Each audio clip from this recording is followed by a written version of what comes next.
What would you think if someone told you that travel is not a human right?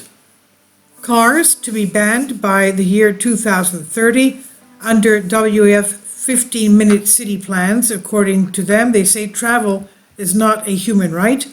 The World Economic Forum, the WEF, demanded that world governments begin to phase out car ownership with a view to completely banning cars for everyone in the future, except people with exceptional social credit scores.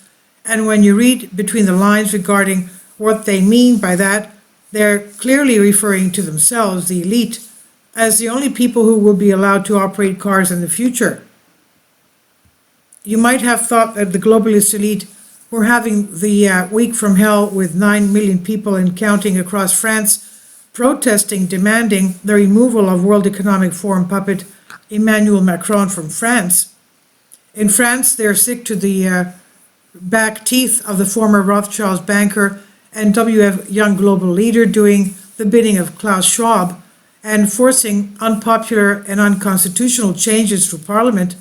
But the globalist elite are completely shameless, now operating with total conviction that they are now in a position to rule as an authoritarian world government. According to the WEF, far too many people in the Western world own their own vehicles, and this situation must be corrected by pricing them out of the market. The hypocrisy of the globalist elite knows no bounds. They really are completely shameless. In Davos earlier this year, Japanese journalist Masako Ganaha spoke to a chauffeur who drives the World Economic Forum VIPs around, and despite the World Economic Forum policies, the chauffeur told her the elites will not let him use a plug-in car to transport VIPs, that is an electric car, demanding good old-fashioned gas guzzling instead. Why? Because they are better and safer than electric cars, he said. That's one rule for thee and another for me type of thing. So while the elite are allowed to own their whatever cars they want, the rest of us are being priced out of the market altogether. In a paper published by WEF, the Davos elite claimed the communal sharing of cars must become part of the circular approach in order to reduce global demands for precious metals and fossil fuels before cars are eventually banned altogether. You might ask what kind of world the elites have planned for us if there won't be any cars. We have the answer for that, including all the details, and that is disturbing. The pronouncement of Klaus Schwab and his minions are becoming more out of touch with reality. The so-called young global leaders received instructions from Davos that far too many people own private vehicles and they must be priced out of the market with massive gas price hikes. And the WEF says, first, leading democracies should agree to end the underpricing of fossil fuels, which is the principal factor preventing a clean energy transition. The underpricing associated with producing and burning coal, oil, and gas amounted to $5.9 trillion in economic costs in 2020. Nearly a quarter of these losses, $1.45 trillion, occurred in 48 major and smaller democracies. The leading democracies of the G20 should collectively commit to phasing out cost and tax breaks for the production and consumption of fossil fuels.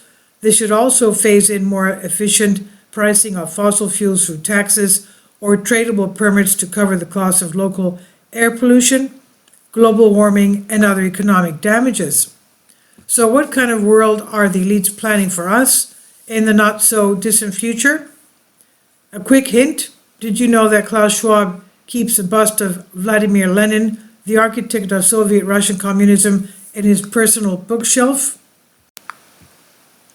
The end of private ownership is essential, they say. That's what the World Economic Forum says. And it must be applied to everything from cars to private homes and enabled by 15-minute city design principles. The WEF has been laying the groundwork for 15-minute cities for years now, and we have to be paying attention to what they want to implement. A design process that focuses on fulfilling the underlying need instead of designing for a product purchasing is fundamental to this transition, the WEF sets out. And they say this is the mindset needed to redesign cities to reduce private vehicles and other usages.